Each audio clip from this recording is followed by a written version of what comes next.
খেয়ে না খেয়ে দিন প্রচারের কাজে নিজেকে দিয়েছ বিলিয়ে, তায়েফের কাফিরেরা চিনল না সে আলো, দুষ্ট ছেলেদের পিছু দিল লেলিয়ে। পাথরের আঘাতে ক্ষত বিক্ষত হয়ে সারা শরীর থেকে রক্ত ঝরে। হে রাসূল তোমাকে ভুলি আমি কেমন করে, হে রাসূল তোমাকে ভুলি আমি কেমন করে। আসসালামু আলাইকুম ওয়া রাহমাতুল্লাহি ওয়া বারাকাতুহু। নাহমাদুহু ওয়া নুসাল্লি আলা রাসূলিহিল কারীম। আম্মা বা'দু ফাআউযু বিল্লাহি মিনাশ শাইতানির রাজীম। বিসমিল্লাহির রাহমানির রাহিম। وَلَنَبْلُوَنَّكُمْ بِشَيْءٍ مِّنَ الْخَوْفِ وَالْجُوعِ وَنَقْصٍ مِّنَ الْأَمْوَالِ وَالْأَنفُسِ وَالثَّمَرَاتِ وَبَشِّرِ الصَّابِرِينَ الَّذِينَ إِذَا أَصَابَتْهُم مُّصِيبَةٌ قَالُوا إِنَّا لِلَّهِ وَإِنَّا إِلَيْهِ رَاجِعُونَ صدق الله العظيم رب اشرح لي صدري ويسر لي أمري واحلل عقدة من لساني يفقه قولي। মুয়ার ইসলামিক কনফারেন্স 2024-এ আপনারা যারা উপস্থিত হয়েছেন তাদের সবাইকে আমার অন্তরের অন্তঃস্থল থেকে জানাচ্ছি আন্তরিক শুভেচ্ছা এবং মুবারকবাদ। আহলান ওয়া সাহলান ওয়া মারহাবান বিকুম ফি হাযাল লিকা আত-তাইয়িব আল মুবারাক। আমরা শুরুতে আল্লাহ রাব্বুল ইজ্জা ওয়াল জালালের দরবারে শুকরিয়া জ্ঞাপন করছি, যিনি আজকে আমাদেরকে এরকম চমৎকার একটি পরিবেশে চমৎকার একটি ইসলামিক কনফারেন্সে উপস্থিত হওয়ার সুযোগ করে দিয়েছেন। আমরা সবাই পড়ছি কালিমাতুশ শুকর আলহামদুলিল্লাহ।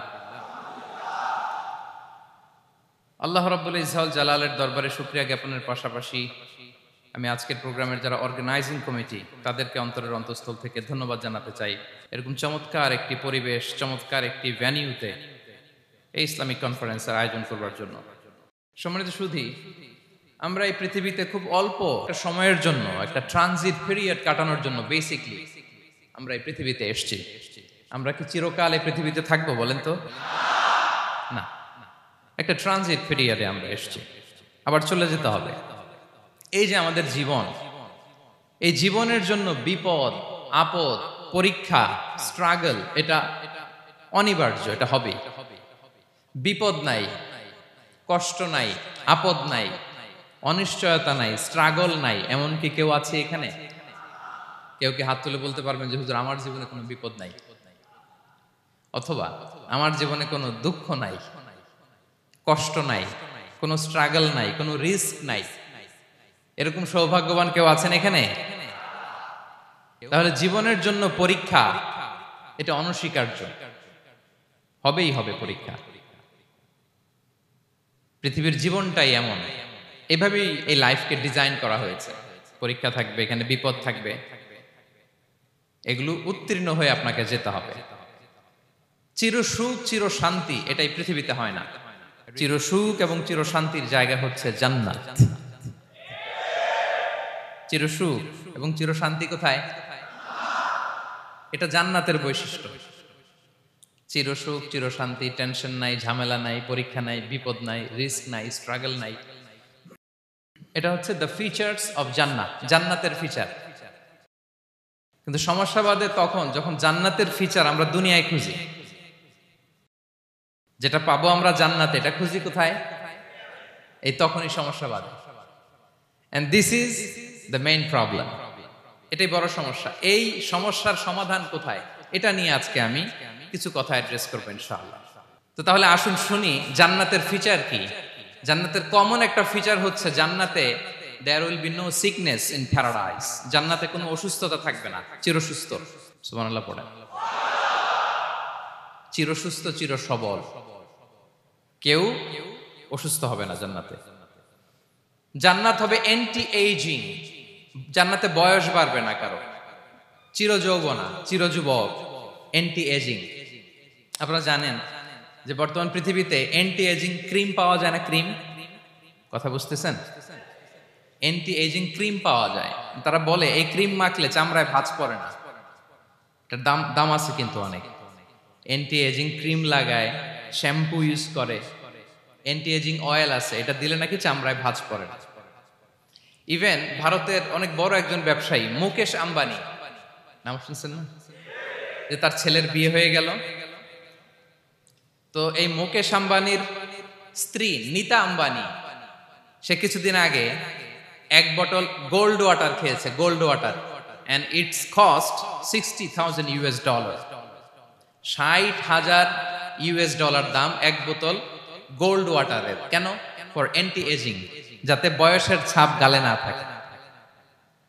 এখন বলেন, এভাবে কি আমাদের বয়সকে ধরে রাখা সম্ভব এই পৃথিবীতে?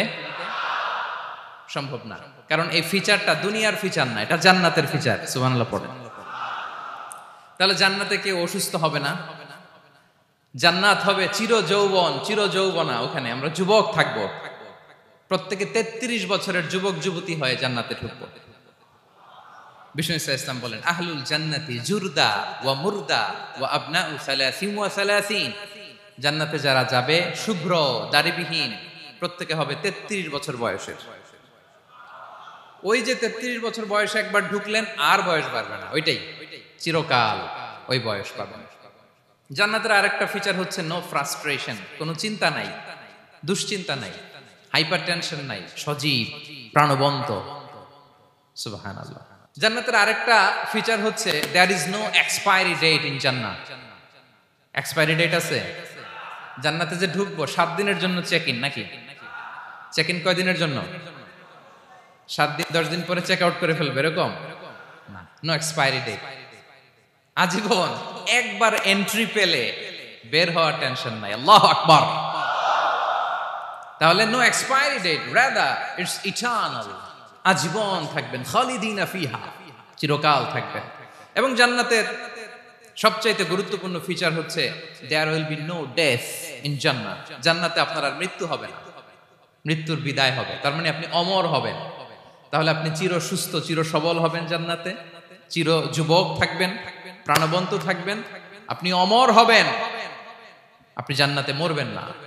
জান্নাতীরা যখন জান্নাতে যাবে, ফেরেশতারা ডেকে বলবে, ইয়া আহলাল জান্নাতি ইন্না লাকুম আন তাসিহু ফালা তাসকামু আবাদা। জান্নাতীরা চিরকাল সুস্থ থাকবা, অসুস্থ হবা না। ইন্না লাকুম আন তাশিব্বু ফালা তাহরামু আবাদা, তোমরা শাবাব থাকবা, বুড়া হবা না। ওয়া ইন্না লাকুম আন তাহইয়াউ ফালা তামুতু আবাদা, চিরকাল বেঁচে থাকবা, মরবা না।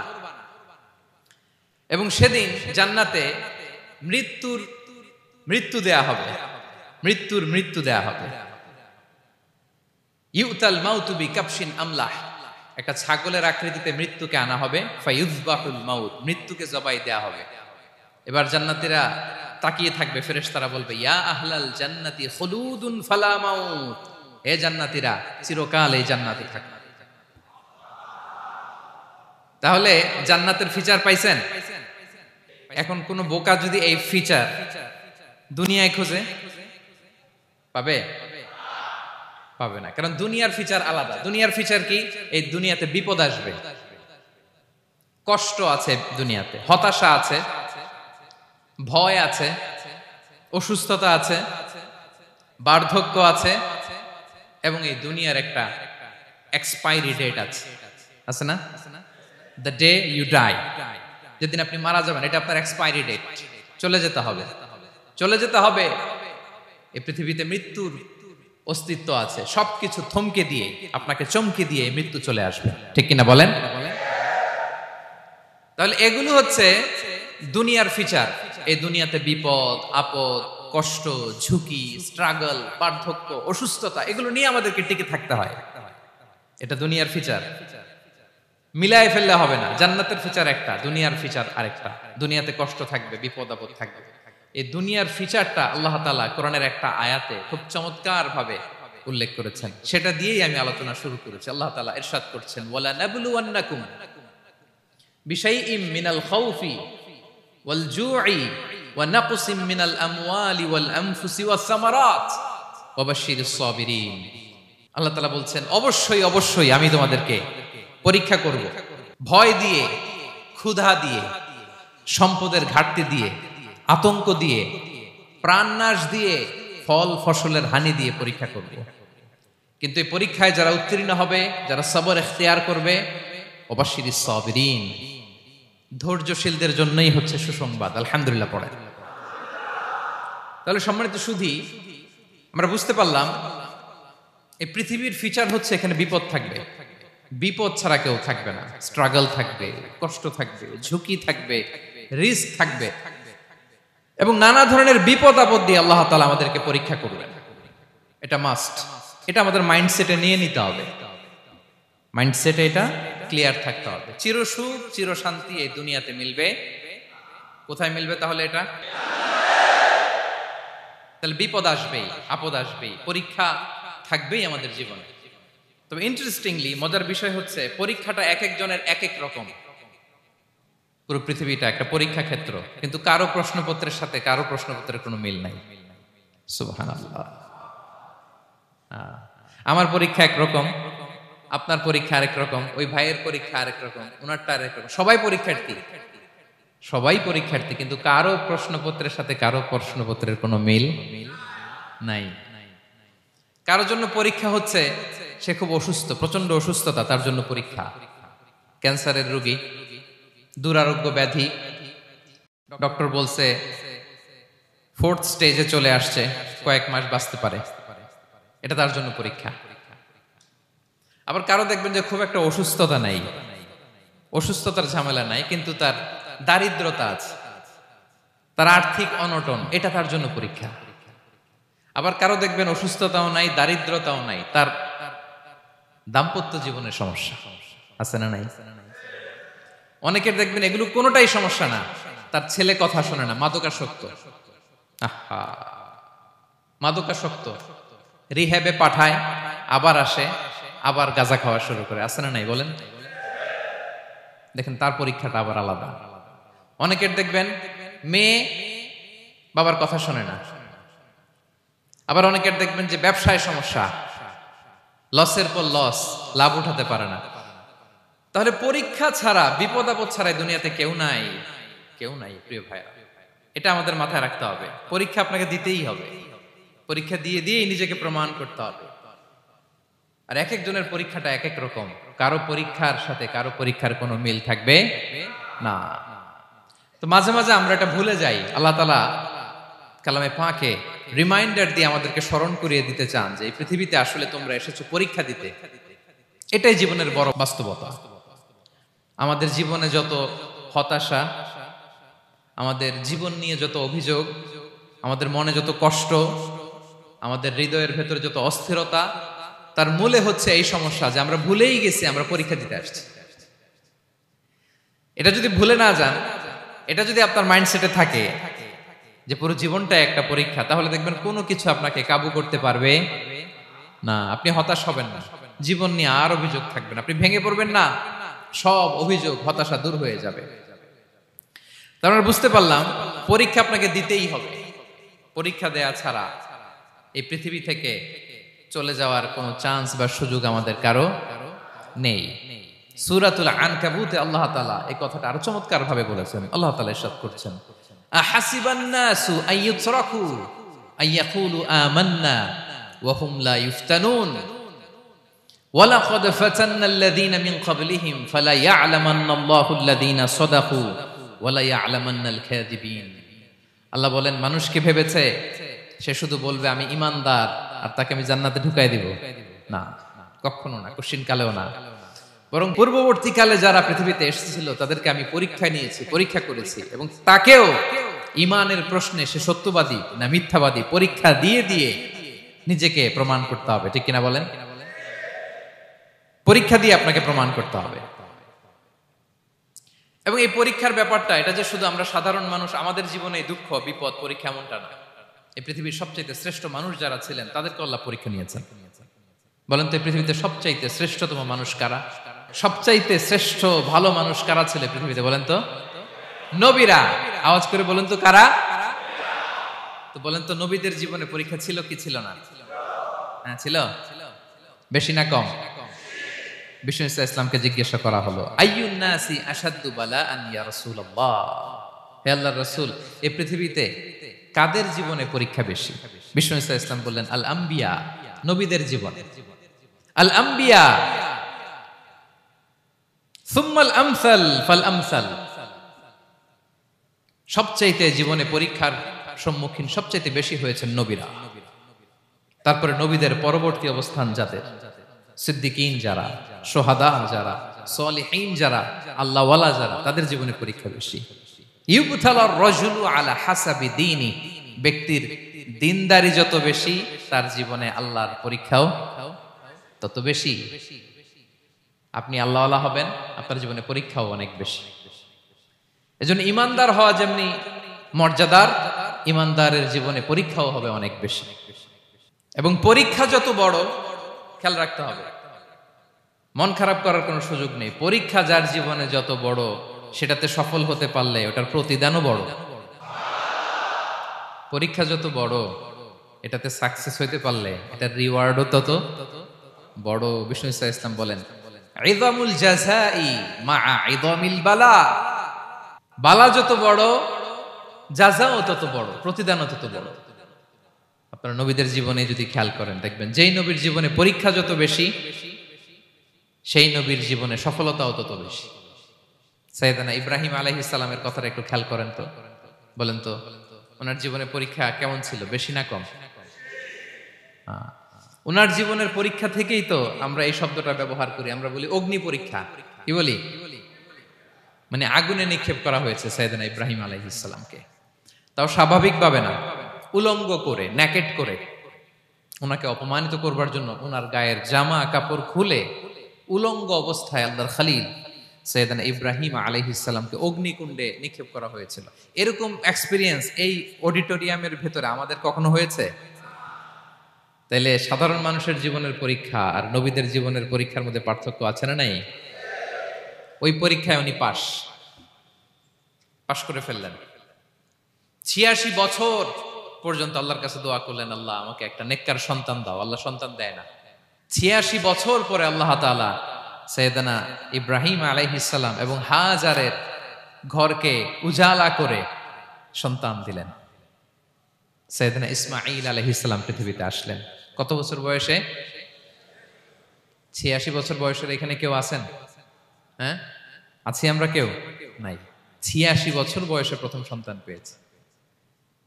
তাদের ঘরকে উজালা করে আল্লাহর নবী সাইয়েদনা ইসমাঈল আলাইহিস সালাম আসলেন। এবার আল্লাহ বললেন, যাও স্ত্রীকে আর এই কলিজার টুকরা সন্তানকে, থাকো তো প্যালেস্টাইনে, প্যালেস্টাইন থেকে ১৫০০ কিলোমিটার দূর, দ্য ব্যারেন ল্যান্ড, ওই মক্কার ধুধুমরু প্রান্তরে রেখে আসো, যেখানে কেউ নাই, মানুষ নাই, গাছ নাই, পাখি নাই, পানি নাই, যাও রেখে আসো। আচ্ছা বলেন তো, ৮৬ বছর পরে যে লোকটা সন্তান পেল, বুঝে শুনে উত্তর দিয়েন, ৮৬ বছর পরে যে লোকটাকে আল্লাহ তাআলা সন্তান দিল, তার হৃদয়ে ওই সন্তানের জন্য মায়া বেশি না কম? এমনি তো আমাদের প্রথম সন্তানের হিস্ট্রিটা একটু খেয়াল করেন তো। প্রথম আমাদের যে মেয়ে হয়েছিল বা যাদের ছেলে হয়েছিল, তার প্রতি আদর, সোহাগ, দরদ, ভালোবাসা, আহ্লাদ কত ছিল। আর ৮৬ বছর বয়স আল্লাহ তাআলা ওনাকে সন্তান দিলেন, দিয়ে বললেন, যাও হাজারকে আর ইসমাঈলকে মক্কার ধুধুমরু প্রান্তরে রেখে আস। আল্লাহ তাআলা বলতে দেরি, চলে যেতে দেরি নাই, মুহূর্তে উনি রওনা হয়ে গেলেন। সুবহানাল্লাহ পড়বেন না? রেখে আসলেন মক্কার ধুধুমরু প্রান্তরে। এবার আল্লাহ বললেন, যাও রিটার্ন ব্যাক টু প্যালেস্টাইন, প্যালেস্টাইনে চলে যাও। চলে গেলেন, হৃদয়টা ভেঙে খান খান। অনেক বছর পরে আল্লাহ তাআলা আবার অনুমতি দিলেন, যাও এবার ছেলেকে দেখে আসতে পারো, যাও প্যালেস্টাইন থেকে আবার মক্কায় যাও। সাইয়েদনা ইব্রাহিম আলাইহিস সালাম প্যালেস্টাইন থেকে আবার ১৫০০ কিলোমিটার পথ পাড়ি দিয়ে, এখনকার মতো ফ্লাইটে যায় না, গাড়িতেও না, উটে করে। কিসে করে? উনি যে কতবার মক্কা থেকে ফিলিস্তিন এসেছেন আর গিয়েছেন, কোনো ইয়ত্তা নাই, হিসাব নাই। গেলেন, এবার ছেলেটা হাঁটতে পারে, দৌড়াতে পারে, একটু একটু কথা বলতে পারে, আব্বু আব্বু ডাকতে পারে। কেমন মায়া লাগে বলেন তো? মায়া ভালোবাসায় যখন টইটম্বুর, ঠিক ওই মুহূর্তে আল্লাহ বললেন, ছেলেকে জবাই করো, জবাই করো ছেলেকে। আল্লাহ তাআলা বলতে দেরি করেছেন, আল্লাহর আদেশ পালনে ১ সেকেন্ডও তিনি দেরি করেন নাই। ছুরি চালালেন, জান্নাত থেকে দুম্বা নিয়ে আসা হলো। এভাবে আল্লাহর নবী ইব্রাহিম আলাইহিস সালাম ওনার জীবনের প্রতিটি ক্ষেত্রে যেখানে আল্লাহ তাআলা ওনাকে পরীক্ষা নিয়েছেন, উত্তীর্ণ হয়েছেন।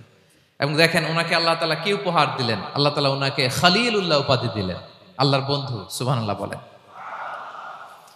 আল্লাহ তাআলা বলছেন ওয়া ইযি বিতালা ইব্রাহিম রাব্বুহু বিকালিমাতিন ফাআতাম্মাহুন ক্বালা ইন্নী জাইলুকা লিন-নাসি ইমামা। আল্লাহ অনেকগুলো পরীক্ষা নিয়েছিলেন সাইয়েদনা ইব্রাহিম আলাইহিস সালাম, প্রতিটা পরীক্ষায় সাকসেসফুলি পাস করেছেন, গোল্ডেন এ প্লাস। আল্লাহ বলেন ইন্নী জাইলুকা লিন-নাসি ইমামা, I'm gonna make you the leader for the entire human being. I'm gonna appoint you as a leader for the entire universe. গোটা বিশ্বের জন্য, গোটা মানবতার জন্য আমি তোমাকে লিডার বানায় দিলাম। ইযমুল জাযাই মা'a ইযমিল বালা। পরীক্ষা যত বড়, ওই পরীক্ষায় পাশ করলে ওইটার ফলাফল ও প্রতিদানও বড়। তাহলে দেখেন প্রিয় ভাইরা, সাইয়েদনা ইব্রাহিম আলাইহিস সালামের জীবনে পরীক্ষার কোনো শেষ ছিল না। আমি আপনি কোথায়? আল্লাহর খলিলের জীবনে যদি এত পরীক্ষা থাকতে পারে, আমি আপনি কোথায় বলেন তো? এবার বলেন, সাইয়েদনা মূসা আলাইহিস সালাম, ওনার জীবনে তো কোনো পরীক্ষার ছিল না। হ্যাঁ, গুণে শেষ করতে পারবেন? জন্মটাই তো হয়েছে পরীক্ষার মধ্য দিয়ে। মিশরের ছেলে সন্তান হইলেই ফেরাউন বলছে জবাই করো। ওনার মা এরকম সিন্ধুকে করে ভাসায় দিলেন নীল নদীতে। আল্লাহু আকবার! কি একটা রোমাঞ্চকর পরিস্থিতির মধ্য দিয়ে আল্লাহ তাআলা ওনাকে বাঁচালেন। সুবহানাল্লাহ। জন্মই হয়েছে পরীক্ষার মধ্যে দিয়ে। বড় হইলেন, ফেরাউনের ভয়ে দেশ ত্যাগ করলেন, মিশর থেকে মাদিয়ান। আবার আল্লাহর আদেশে যখন ফিরে আসলেন, আবার ফেরাউনের সাথে তর্ক বিতর্ক, যুদ্ধ। একটা রাত আল্লাহ নবী মূসা আলাইহিস সালাম শান্তি মতো মিশরে ঘুমাতে পারে নাই। একটা রাত শেষ পর্যন্ত এই ফেরাউন মূসা আলাইহিস সালামকে ধাওয়া করেছে। ফেরাউনের ধ্বংসের আগ পর্যন্ত সে মূসা আলাইহিস সালামকে ধাওয়া করেছে। তার মানে মূসা আলাইহিস সালাম এই বিপদ আপদ পরীক্ষা এগুলো থেকে মুক্তি পান নাই। এবার বলেন ঈসা আলাইহিস সালামের কথা, ওনার জীবনে তার পরীক্ষা ছিল না? কি পরীক্ষা ছিল? হ্যাঁ, আল্লাহু আকবার। Same scenario goes to the biography of every messenger in the world. পৃথিবীর সব নবীর ক্ষেত্রে একই ঘটনা ঘটেছে। সাইয়েদনা ঈসা আলাইহিস সালাম দাওয়াত যখন দিলেন, ওনার বিরোধিতা শুরু হলো, ওনাকে হত্যার ষড়যন্ত্র হলো। ইভেন কি ওনাকে মারার জন্য বনি ইসরাইলেরা উদ্ধত হলো, জানে বাঁচবার জন্য পালালেন। এক ঘরে ঢুকলেন, চারদিক দিয়ে ঘেরাও করলো, উনি দরজা জানালা লাগাই দিলেন। ওরা বললো একজন দরজা ভেঙে জানালা ভেঙে ভিতরে ঢুকে দেখো বেটা ঈসা কি করে। একজন ভিতরে ঢুকছে, ঢুকার সাথে সাথে বল রাফাআহুল্লাহু ইলাইহি, আল্লাহ তাআলা ঈসা আলাইহিস সালামকে উপরে উঠায় নিলেন। আর যেই লোকটাকে তারা ভিতরে ঢুকালো, তার চেহারাকে আল্লাহ তাআলা ঈসা আলাইহিস সালামের চেহারার মতো করে দিলেন। এবার তার বাইরের সাথীরা বলে ঘটনা কি, বেটা ঈসাও বেরোয় না, আমাদের লোকটাও বেরোয় না, সবাই ঢুক। দরজা ভেঙে ভেতরে ঢুকে দেখে ঈসা দাঁড়ায় আছে। বলেন তো এটা ঈসা না মিসা? এটা কি আসল ঈসা? ওমা কতালু ওমা সলাবু ওয়ালাকিন শুব্বিহা লাহুম। আল্লাহ বলে তোমরা আমার নবী ঈসাকে হত্যাও করতে পারো নাই, শুলেও চড়াতে পারো নাই, আমি সেফটি সিকিউরিটি দিয়ে আমার নবী ঈসা আলাইহিস সালামকে আকাশে তুলে নিয়েছি। তাহলে ওনার জীবনে পরীক্ষার শেষ ছিল না। এবার যদি আমরা বিশ্বনবী সাল্লাল্লাহু আলাইহি ওয়াসাল্লামের জীবনের দিকে তাকাই, ওনার জীবনটা দেখেন তো।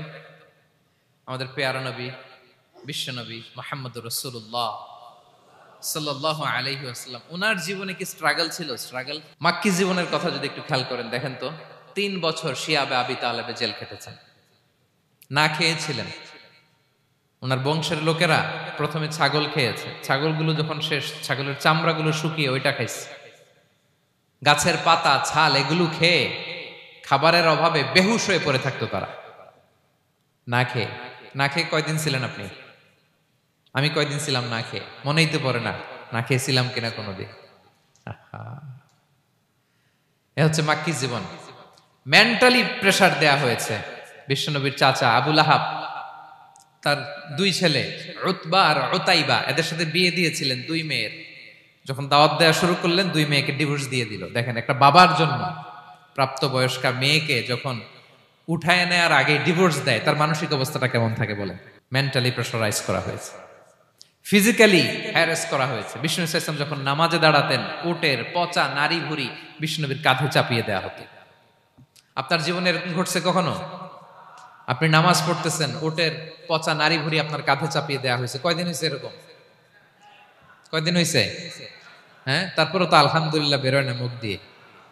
কেমন আছেন হুজুর কোয়েন না, বেশি একটা সুবিধার না, তাই না? বেশি একটা একটু মিলাবেন। কতটুকু পরীক্ষা আমরা দিয়েছি। তায়েফে গেলেন বিশ্বনবী, তায়েফে গেছিলেন জমির বায়না দিতে, তাই না? জমি কিনবে তায়েফে। তায়েফবাসীদেরকে জাহান্নামের আগুন থেকে বাঁচাতে গিয়েছিলেন, নিজের জন্য না। সেখানে তায়েফের ছেলেরা পাথর মেরেছে বিষ্ণু ইসলামের গায়ে। এত শুভ্র দেহ ছিল, চেহারা ছিল, বিষ্ণুবীর গা দিয়ে ঝরঝর করে রক্ত ঝরেছে। ফিজিক্যাল হ্যারাসমেন্টের শিকার হয়েছেন বিষ্ণু ইসলাম। যখন যেদিন বিষ্ণু ইসলামকে হত্যার ষড়যন্ত্র করা হলো, আল্লাহ তাআলার আদেশে তিনি মক্কা থেকে মদিনায় হিজরত করলেন। মদিনাতে যে একটা রাত, সপ্তম হিজরির আগ পর্যন্ত শান্তিতে ঘুমাতে পারেন নাই। 3 দিকে 3 ইহুদি বসতি, বনু কাইনুকা, বনু নদীর, বনু কুরাইজা। আহা, খাওয়ার মধ্যে বিষ মিশিয়ে দেয়া হয়েছিল বিষ্ণু ইসলামের। বাজুর, খাসির বাজুর রান পছন্দ করতেন। এক ইহুদি মহিলা বিষ্ণু ইসলামের ওই রানের মধ্যে বিষ মিশিয়ে দিয়েছিল। ওই বিষের যন্ত্রণায় মৃত্যুর আগ পর্যন্ত বিশ্বনবী কাতরাতেন, এবং উনি ইন্তেকালের সময় ওই বিষের ব্যথা যন্ত্রণাতে ইন্তেকাল করেছেন। বিশ্বনবীর ইন্তেকালটা শাহাদাতের ইন্তেকাল ছিল। বিষ্ণু ইসলাম বলেছেন, ওই যে খায়বার এলাকার ওই মহিলা যে আমার খাবারে বিষ মিশিয়েছিল, সেই বিষের যন্ত্রণা, বেদনা, কষ্ট আমি অনুভব করছি। খেয়ে না খেয়ে দিন প্রচারের কাজে নিজেকে দিয়েছ বিলিয়ে, তায়েফের কাফিরেরা চিনল না সে আলো, দুষ্ট ছেলেদের পিছু দিল লেলিয়ে, পাথরের আঘাতে ক্ষত বিক্ষত হয়ে সারা শরীর থেকে রক্ত ঝরে। হে রাসূল তোমাকে ভুলি আমি কেমন করে, হে রাসূল তোমাকে ভুলি আমি কেমন করে। হাজার ব্যথা বেদনার পরে ফিরে আসনি তুমি আপন ঘরে, দিনের আলো তুমি ছড়িয়ে দিতে চলে গেলে মদিনায় মক্কা ছেড়ে। হে রাসূল তোমাকে ভুলি আমি কেমন করে, হে রাসূল তোমাকে ভুলি আমি কেমন করে। ঠিক কিনা বলেন? একটা রাত শান্তিতে, শান্তির ঘুম তিনি দিতে পারেন নাই। প্রিয় ভাইরা, তাহলে আমরা কি বুঝলাম? বিশ্বনবীর জীবনও পরীক্ষা ছিল কি ছিল না? আমাদের উপায় আছে? আমরা বাঁচতে পারবো এই বিপদ আপদ পরীক্ষা ঝঞ্ঝাল থেকে? বাঁচতে চাইলেও বাঁচতে পারবো? পারবো না। ইমাম মালিক আলাইহি রাহমা নাম শুনেছেন? ইমাম মালিক, ওনার জ্ঞান থেকে লাখো লাখো মানুষ উপকৃত হয়েছে, কোটি কোটি মানুষ উপকৃত হয়েছে। মদিনার রাস্তায় রশি দিয়ে ওনাকে টেনে হিচড়ে এক এলাকা থেকে আরেক এলাকায় নিত জালেম বাদশারা। ইমাম মালিক আলাইহি রাহমা। ইমাম আহমদ ইবনে হাম্বল, ওনাকে বেত্রাঘাত করা হতো, চাবুক দিয়ে পেটানো হতো। আমাদের মাযহাবের ইমাম আল ইমাম আল আযম আবু হানিফা আলাইহি রাহমা, ওনাকে কারাবন্দী করা হয়েছিল। তার মানে দেখেন, যত বড় বড় স্কলার, যত বড় বড় মাশায়েখ, এমনকি আম্বিয়া আলাইহিমুস সালাম, ওনারাও পরীক্ষা বিপদ আপদ থেকে রেহাই পান। পাইছে? তাহলে আপনি আর আমি পাবো? বলেন তো। তাহলে এটা আমাদের ব্রেইনে গেঁথে নিতে হবে যে জীবন মানেই এখানে বিপদ থাকবে, পরীক্ষা থাকবে, স্ট্রাগল করে করে আমাকে আগাতে হবে। কেউ আমার জন্য রেড কার্পেট বিছিয়ে রাখবে না। এই জীবনটা বড় জটিল। This is life, how it's design. এভাবেই পৃথিবীকে ডিজাইন করা হয়েছে। এখানে বিপদ আছে, কষ্ট আছে। এই পরীক্ষা দিয়ে দিয়ে আপনাকে উত্তীর্ণ হতে হবে। বুঝতে পেরেছেন প্রিয় ভাইরা? নাও দ্য কোশ্চেন আরাইজ, এখন প্রশ্ন হচ্ছে, কেন আল্লাহ এই পরীক্ষা নেন? কেন? আল্লাহ তাআলা সূরা মুলকে বলেছেন, এই পৃথিবী সাজানোর, এই জীবন মৃত্যুর এই খেলা, এটার উদ্দেশ্যটাকে আল্লাহ তাআলা স্পষ্ট করে বলেছেন, আল্লাযী খালাকাল মাউতা ওয়াল হায়াতা লিয়াবলুয়াকুম আইয়ুকুম আহসানু আমালা। জীবন মৃত্যু দিয়ে তোমাদের জীবনকে সাজানো হয়েছে এজন্য, যাতে করে তিনি তোমাদের পরীক্ষা করতে পারেন। কি করতে পারেন? তোমাদের মধ্যে কে সৎকর্মে অগ্রগামী, কে কাজে ভালো, আমলে ভালো, এটা দেখার জন্য। বেসিকলি আল্লাহর দেখার প্রয়োজন নাই, আমাদেরকে দেখানোর জন্য এই পরীক্ষার আয়োজন। আমি ভালো করবো না খারাপ করবো এটা আল্লাহ জানে না? তো ওনার পরীক্ষা করা লাগে কেন? কথা বলেন। আমি জান্নাতি না জাহান্নামী এটা আল্লাহ জানেন না? বেসিকলি আমাদেরকে জানানোর জন্য এই পরীক্ষার আয়োজন। কাদেরকে জানানোর জন্য? মানে তুমি জেনে যাও তুমি জান্নাতি না জাহান্নামী, আমি ভালো করেই জানি। একটা ছোট্ট উদাহরণ দিলে বুঝতে পারবেন প্রিয় ভাইয়েরা। ধরেন আল্লাহ তাআলা দুইজনকে সৃষ্টি করলেন। উদাহরণস্বরূপ একজনের নাম আব্দুল্লাহ আর একজনের নাম আব্দুর রহমান।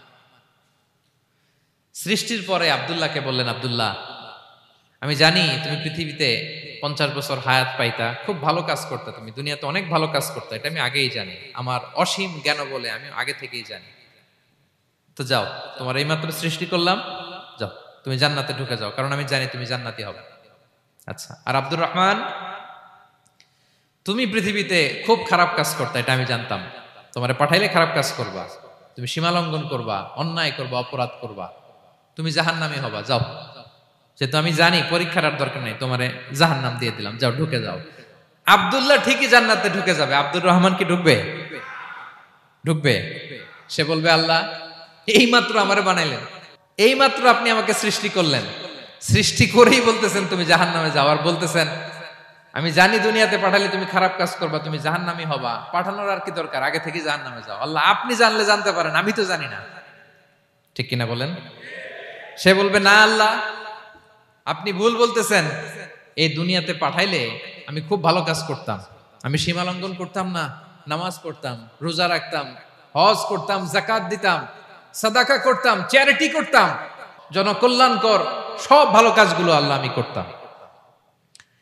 এজন্য আল্লাহ তাআলা পরীক্ষার আয়োজন করেছেন, যাতে করে তুমি জেনে যাও যে পৃথিবীতে তুমি কি করেছো। এখন আর আল্লাহকে এক্সকিউজ দেওয়ার সুযোগ নেই। আচ্ছা বলেন তো, আবু জাহেলকে যদি আল্লাহ এখন কিয়ামতের দিন বলে, Abu Jahl go to the hell fire, Abu জাহেলের কিছু বলার সুযোগ আছে? কারণ ও দুনিয়াতে কি করে আসছে এটাও জানে না। ফেরাউনকে ডেকে যদি আল্লাহ বলে, ফেরাউন তুমি জাহান্নামে যাও, go to the hell fire, ওর কি কোনো এক্সকিউজ দেওয়ার সুযোগ আছে? বলেন, সুযোগ আর আছে? কারণ তুমি দুনিয়াতে কি করেছো তোমার চেয়ে ভালো কেউ আর জানে।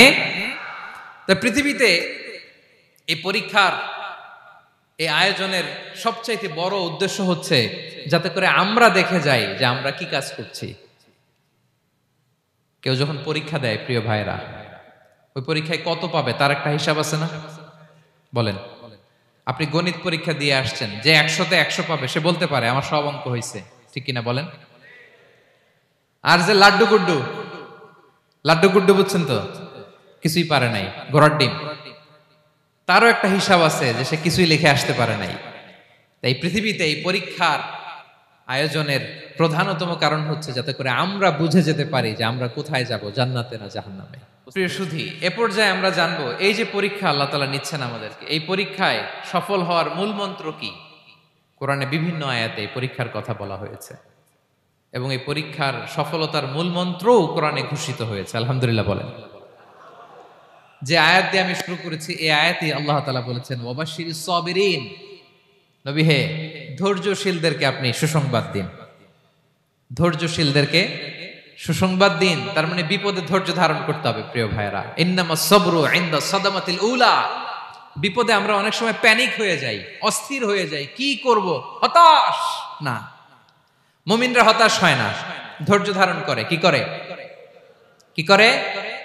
ধৈর্য ধারণ করার শক্তি দাও গো মেহেরবান আমায়, দাও গো মেহেরবান। পড়েন, ধৈর্য ধারণ করার শক্তি দাও গো মেহেরবান আমায়, দাও গো মেহেরবান। সবাই বলুন একসাথে, ধৈর্য ধারণ করার শক্তি দাও গো মেহেরবান আমায়, দাও গো মেহেরবান।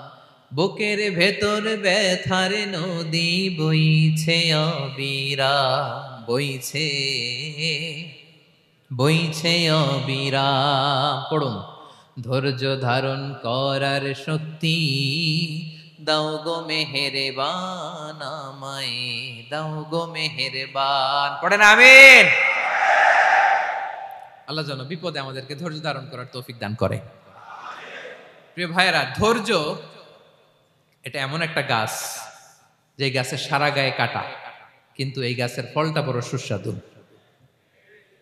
আই রিপিট, আমি আবারও বলছি, ধৈর্য এটা এমন একটা গাছ যে গাছের সারা গায়ে কাটা, কিন্তু ফলটা বড় মিষ্টি, ফলটা বড় সুস্বাদু। সবাই ধৈর্য ধারণ করতে পারে না।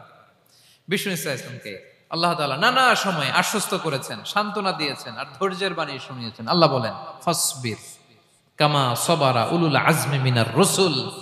নবী হে, আপনার আগে দৃঢ় প্রত্যয়ী নবীরা যেরকম ধৈর্য ধারণ করেছে, আপনিও ধৈর্য ধারণ করুন। সূরাতুল মুজাম্মিল আল্লাহ তাআলা বলছেন, ওয়াসবির আলা মা ইয়াকুলুনা ওয়াহজুরহুম হাজরান জামিলা। ওরা যাই বলুক, আপনি ধৈর্য ধারণ করুন, ওদের কথাকে ইগনোর করুন। Just ignore what they are saying to you. যা বলে আপনি জাস্ট ইগনোর করেন। ওরা বিষ্ণু ঈসা ইসলামের মনোবলকে ভেঙে দেওয়ার জন্য কখনো বিষ্ণু ঈসা ইসলামকে কবি বলে গালি দিত। কবি কি বলতো? শায়ের। কখনো বলতো মজনুন, পাগল। নাউজুবিল্লাহ পড়বেন না? পাগল বলে গালি দিত। মাঝে মাঝে বলতো কাহিন, গণক। মাঝে মাঝে বিষ্ণু ঈসা ইসলামকে তারা বলতো আবতার, লেস কাটা। মুহাম্মদ, তোমার ছেলে নাই, তোমার বংশ নির্বংশ হয়ে গেছে, তোমার নাম নেয়ার মতো কেউ নাই। আহা, কপাল পোড়া। গোটা বিশ্বব্যাপী বিষ্ণু ঈসা ইসলামের সুনাম সুখ্যাতি ছড়িয়ে দিয়েছে কে? আকাশ বাতাস মাড়িয়ে, সাত আকাশ ছাড়িয়ে আল্লাহর আরশ পর্যন্ত আল্লাহ তাআলা বিষ্ণু নবীর সুনাম সুখ্যাতিকে সৌচ্চ করেছেন। ঠিক কিনা বলেন? ইগনোর করুন। আপনাকে কবি বলে, গণক বলে, আপনাকে পাগল বলে, আপনাকে লেসকাটা বলে, জাস্ট ইগনোর দেন। বর্তমান সময়েও নানা ধরনের ট্যাগ আমাদেরকেও দেয় কি দেয় না বলেন? দেয়। আমাদেরকে কি বলে? মৌলবাদী বলে, বলে বলে ওই যে রাজাকার বলে। রাজাকার রাজাকার খেলার দিন শেষ। মন মতো হইলে মুক্তিযোদ্ধা, মন মতো না হইলে রাজাকার, এই দিন শেষ। ওই দিন আর নাই। এই কার্ড দিয়ে আর খেলার দিন নাই। এগুলো মানুষ আর খায় না এখন, এগুলো গিলে না আর। সাধারণ মানুষ বড্ড সচেতন। দেখেন, কালের বিবর্তনে, সময়ের আবর্তনে একই পরিক্রমা আমাদেরকেও ট্যাগিং করে। আমাদেরকে মৌলবাদী বলে, ব্যাকডেটেড বলে, রাজাকার বলে, জঙ্গি বলে, যুদ্ধাপরাধী বলে। আছে না এরকম? ওয়াসবির আলা মা ইয়াকুলুন, নিজের সাথে মিলায় নেন। যা বলে ধৈর্য ধারণ করো। ওয়াহজুরহুম হাজরান জামিলা, জাস্ট ইগনোর দেম, ভালোভাবে ইগনোর করেন। খালাস, সালাম দিয়ে কেটে পড়েন। তাহলে প্রিয় ভাইরা, এই বিপদ আপদ আমাদের পিছু ছাড়বে না, পিছু ছাড়বে না। নবীদের পিছু ছাড়ে নাই, আমরা কোথায়? আমরা আর কি? বিপদ আমাদেরকে ধৈর্য ধারণ করতে হবে, মনোবল হারাইলে হবে না। দেখেন বিশ্বনবী কিভাবে আপনাদেরকে সান্ত্বনা দেয়। বিশ্বনবী বলেন, আজাবান লি আমরিল মুমিন, মুমিনের ব্যাপারটা বড় আশ্চর্যজনক। ফাইন্না আমরাহু কুল্লাহু লাহু খাইর, মুমিনের জীবনে যা ঘটে সবটাই খাইর, সবটাই কল্যাণ। ইন আসাবাতহু সাররাউ শাকারা ফাকানা খাইরাল্লাহ ওয়া ইন আসাবাতহু দাররাউ সাবারা ফাকানা খাইরাল্লাহ। মুমিনের জীবনে যদি সুখ আসে তাহলে মুমিন শুকরগুজার হয়, এটা তার জন্য ভালো। আর যদি মুমিন জীবনে দুঃখ আসে তাহলে সে সবর ইখতিয়ার করে, এটাও তার জন্য ভালো। সুবহানাল্লাহ। তাহলে দেখেন, আমরা হয় সুখে থাকি নয় দুঃখে থাকি, ঠিক কিনা বলেন? তাহলে সুখের সময় আমরা শুকর করি, কি করি? শুকরগুজার হই। শুকরিয়া করাও একটা ইবাদত, শুকরিয়া করাও কি? আর দুঃখের সময় আমরা সবর করি, সবর করাটাও একটা। তাহলে আমাদের পুরো জীবনটাই ইবাদত, পুরো জীবনটাই সুখের সময় শুকর আর দুঃখের সময় সবর। আওয়াজ করে বলেন, সুখের সময় শুকর, আর দুঃখের সময়। এই দুই ইবাদত মুমিন জীবনে চলমান, কন্টিনিউয়াস, একটা উইন উইন সিচুয়েশন। কি বলেন? উইন উইন হয়ে গেল না? যেই পরিস্থিতিতেই থাকে আমাদের জন্য লাভ। আল্লাহু আকবার। তাহলে প্রিয় ভাইরা, এটাই জীবনের বাস্তবতা। সবর আমাদেরকে ইখতিয়ার করতে হবে, হতাশ হওয়া যাবে না। অনেকে আমরা অল্পতে হতাশ হই। এই যে আমরা ধৈর্য ধারণ করছি, এর ফল পাচ্ছি না? দীর্ঘ 1.5 যুগ, 1.5 দশক ধরে ধৈর্য ধারণ করছেন না আপনারা? এখন মুক্তি, স্বাধীনতা, বিজয় এনে দিয়েছে কে? ধৈর্য ধারণ করুন। ধৈর্যের যে ফলাফল, এটা বড় মিষ্টি। ধৈর্য এমন একটা গাছ, এই গাছের সারা গায়ে কাটা, কিন্তু এর ফলটা বড় সুস্বাদু, এর ফলটা বড় মিষ্টি। ধৈর্য ধারণ করার অভ্যাস করতে হবে প্রিয় ভাইরা। মুমিন হতাশ হয় না, হাল ছেড়ে দেয় না। মুমিন ভরসা রাখে একজনের উপর, তিনি কে? লা তাইয়াসু মির রাউহিল্লাহ, ইন্নাহু লা ইয়াইয়াসু মির রাউহিল্লাহ ইল্লাল কওমুল কাফিরুন। আল্লাহর রহ থেকে, রহম থেকে নিরাশ হয়ে যাও না। কাফির ছাড়া, অকৃতজ্ঞ ছাড়া কেউ আল্লাহর রহ থেকে, আশা থেকে নিরাশ হয় না। শয়তানের সবচেয়ে বড় মিশন হলো আমাদেরকে হতাশ বানানো। এটা খেয়াল রাখবেন। শয়তানের সবচাইতে বড় মিশন কি? আমাদেরকে হতাশ করে দেয়া। হতাশ বানাইতে পারলে সে সাকসেসফুল, খুশি। কিন্তু আমরা এত সহজে হতাশ হই না, আমরা নিরাশ হই না, আমরা বিপদে হাল ছেড়ে দেই না। আমরা ভরসা রাখি এক মহান সত্তার উপর, তিনি কে? মনে থাকবে? বিপদ আসলে ভেঙে পড়বেন, ভিসা না হইলে কান্নাকাটি শুরু করবেন, ব্যবসায় লস হইলে হাউমাউ, দেশ থেকে কোনো দুঃসংবাদ আসলে হতাশ হবেন, ভেঙে পড়বেন। ধৈর্য ধারণ করব আমরা। আওয়াজ করে বলেন, আমরা কি করব? সবর। বিপদ ট্যাকেল দেওয়ার প্রথম স্টেপ হচ্ছে সবর। ধৈর্য ধারণ করতে হবে। অবশ্যই সাবিরিন, ধৈর্যশীলদেরকে সুসংবাদ দাও। বিপদ থেকে বাঁচার দ্বিতীয় স্টেপ হচ্ছে এই বিপদ থেকে উত্তরণের চেষ্টা করতে হবে। কন্টিনিউয়াস প্রচেষ্টা চালিয়ে যেতে হবে। ওয়াল্লাযীনা জাহাদু ফিনা লানাহদিয়ান্নাহুম সুবুলানা। যারা আমার রাস্তায় চেষ্টা করে, প্রচেষ্টা করে, স্ট্রাগল করে, তাদেরকে আমি পথ দেখিয়ে দেই, সুবুল দেখিয়ে দেই, ওয়ে আউট দেখায় দেই, এক্সিট দেখায় দেই। কোথাও আটকাবেন না আপনি, আপনাকে এক্সিট দেখায় দিবে কে? মালয়েশিয়াতে কেলুয়ার বলে না? কেলুয়ার কি বলে চিনেন? কেলুয়ার মানে কি? এক্সিট। এক্সিট পেয়ে যাবেন, আটকাবেন না আপনি জীবনে কোথাও। 3 নাম্বার, আল্লাহর উপর তাওয়াক্কুল করতে হবে বিপদ আসলে। ওমাইয়া তাওয়াক্কাল আলাল্লাহি ফাহুয়া হাসবুহ। আল্লাহর উপর যে তাওয়াক্কুল করে, আল্লাহই তার জন্য যথেষ্ট হয়ে যায়। তাহলে বিপদে প্রিয় ভাইরা আমরা প্যানিক হব না, ধৈর্য ধারণ করব, বিপদ থেকে উত্তরণের সর্বোচ্চ প্রচেষ্টা চালিয়ে যাব, আর ভরসা রাখবো একজনের উপর, তিনি কে? আর বিপদ আসলে এটাকে নেগেটিভলি নেবেন না সব সময়। বিপদ আপদ এটা অনেক পজিটিভ, ভালো জিনিস আমাদের জীবনে বয়ে নিয়ে আসে। শাইখুল ইসলাম ইবনু তাইমিয়া আলাইহি রাহমা, উনি বলতেন, খুব দামি কথা, খুব হেভি ওয়েট কথা, মনোযোগ দিয়ে শুনুন। তিনি বলতেন, যে নেয়ামত তোমাকে আল্লাহ থেকে দূরে সরায়, ওই নেয়ামতের চেয়ে বিপদ ভালো, যে বিপদ তোমাকে আল্লাহর দিকে ধাবিত করে। আই রিপিট, আমি আবারও বলি, যে নাজ নেয়ামত তোমাকে আল্লাহ থেকে দূরে সরিয়ে দেয়, সে নাজ নেয়ামতের চেয়ে ওই বিপদ আপদ ভালো, যেই বিপদ আপদ তোমাকে আল্লাহর কাছে টেনে দেয়। তাহলে বিপদ আপদ আসলে আপনি হতাশ হবেন? আর কখনো দুঃখ করবেন?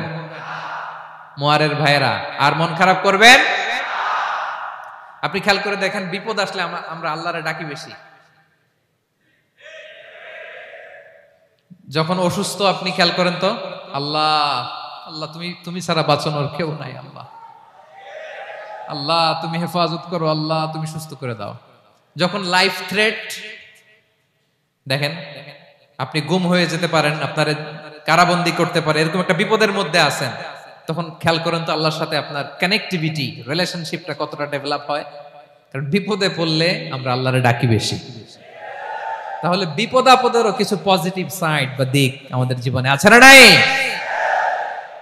অনেক পজিটিভ দিক আছে, কয়েকটা শেয়ার করি। 1 নাম্বার, আল্লাহ এক নম্বর পজিটিভ সাইড তো বললাম, ইমাম ইবনু তাইমিয়া যেটা বললেন। এরপরে হচ্ছে মাঝে মাঝে আল্লাহ তাআলা আমাদের মর্যাদাকে আপগ্রেড করতে চায়, এলিভেট করতে চায়। আপনি ধরেন কোন একটা এয়ারলাইন্সের রেগুলার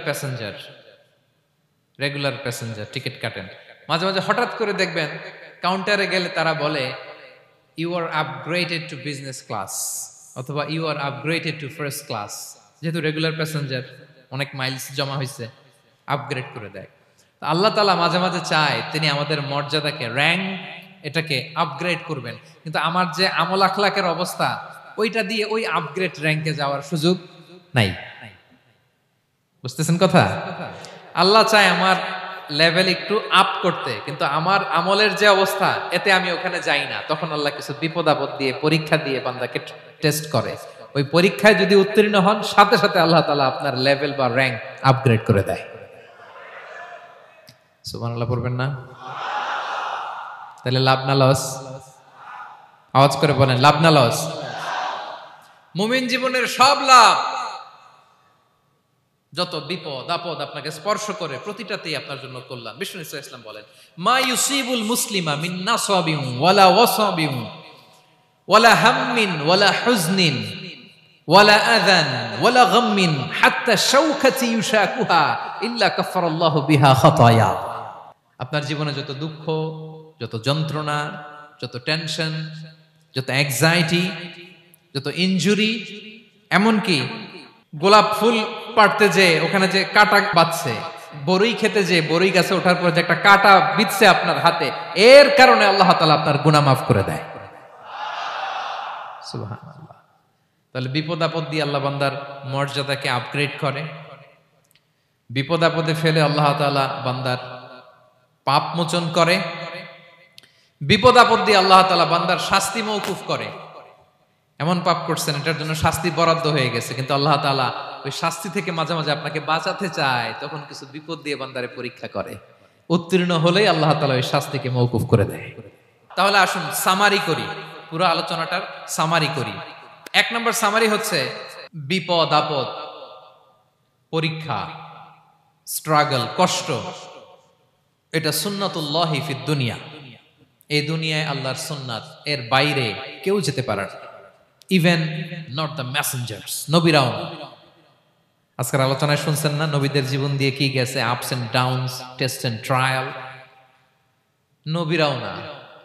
তাহলে এটা আমাদের মাইন্ডসেটের সাথে সেট আপ করে নিতে হবে যে অতীতে, বর্তমানে, ভবিষ্যতে বিপদ আপদ মুক্ত এই পৃথিবীতে কেউ থাকবে না। পারবেন? হ্যাঁ, এটা মাইন্ডসেটে নিয়ে নিতে হবে যে এটাই জীবন, বিপদ আপদ দিয়ে আল্লাহ পরীক্ষা করবেন। এটাই পৃথিবী। চির সুখ চির শান্তি এই পৃথিবীতে খুঁজলেই পাওয়া যায় না। শুরুতে বলছিলাম না, চির সুখ চির শান্তি। বলেন তো এটা কি দুনিয়ার ফিচার না জান্নাতের ফিচার? জান্নাতের ফিচার দুনিয়ায় খুঁজলে পাওয়া যাবে? যাবে না। তাহলে আজকের আলোচনার এক নাম্বার লেসন হচ্ছে বিপদ আপদ এটা সুন্নাতুল্লাহি ফিদ দুনিয়া।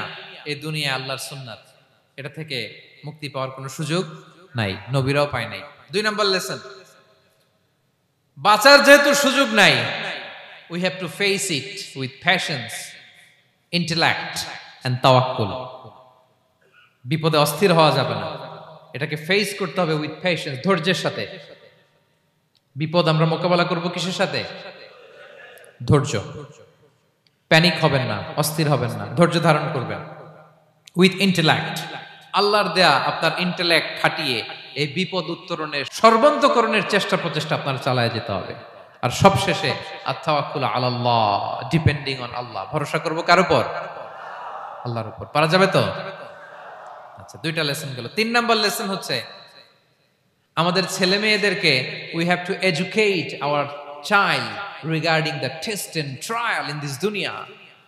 দুনিয়ার এই বিপদ আপদের ব্যাপারে আমাদের ছেলে মেয়েদেরকে শেখাতে হবে, বুঝাতে হবে।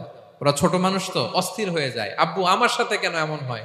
আমারই শুধু পেন্সিল চুরি হয়, আমারই শুধু এটা হয়, আমি পরীক্ষায় খারাপ করি, আমি ব্যথা পাই, আমার এই আমার সেই। ছোট মানুষ তো বুঝে না। ওরা বুঝাইতে হবে যে বাবা, this is the essence of life, এটাই জীবন। এটাই কি? এই লাইফ হ্যাকস গুলো তাদেরকে শেখাইতে হবে। ডোন্ট বি প্যানিক, প্যানিক হওয়া যাবে না। This is how life is design.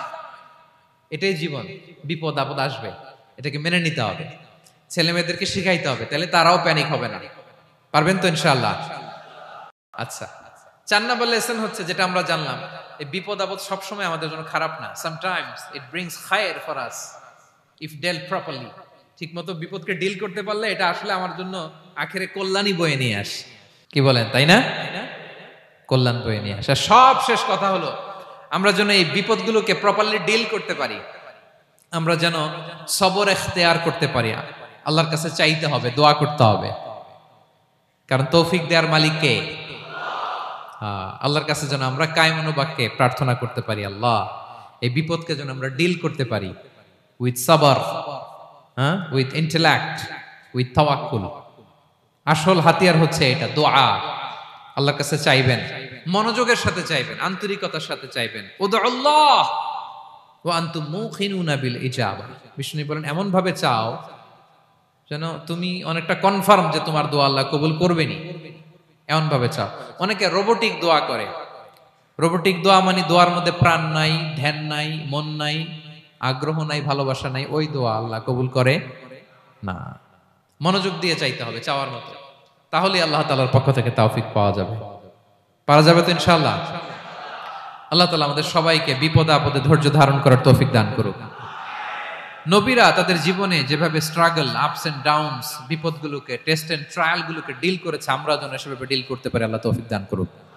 আল্লাহ তাআলা আমাদের সবাইকে কথাগুলো বোঝা আর আমল করার তৌফিক দান করুক। হাযা মা ইনদি ওয়াল ইলমু ইনদাল্লাহি আলাইহি তাওয়াক্কালতু ওয়া ইলাইহি উনীব। ওয়াসসালামু আলাইকুম ওয়া রাহমাতুল্লাহি তাআলা ওয়া বারাকাতুহু।